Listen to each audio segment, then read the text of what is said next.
నమస్కారం ఘంటారావానికి స్వాగతం. ముందుగా ప్రధాన అంశాలు. నేటి నుంచి రెండో విడత పనుల జాతర కార్యక్రమం 2200 కోట్ల రూపాయలతో లక్షకు పైగా పనులకు శ్రీకారం.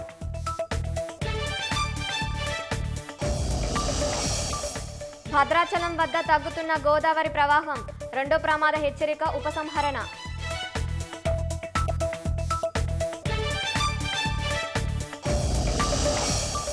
శ్రీరామ్ సాగర్ ప్రాజెక్టుకు కొనసాగుతున్న వరద, 16 గేట్లు ఎత్తి నీరు దిగువకు విడుదల చేస్తున్న అధికారులు.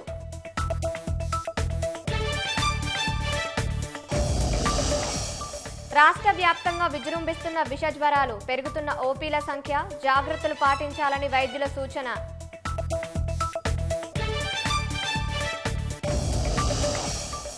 $5.5 కోట్ల వీసా రికార్డులను సమీక్షిస్తున్న ట్రంప్ సర్కారు, నిరంతర నిఘా కొనసాగుతుందని స్పష్టీకరణ.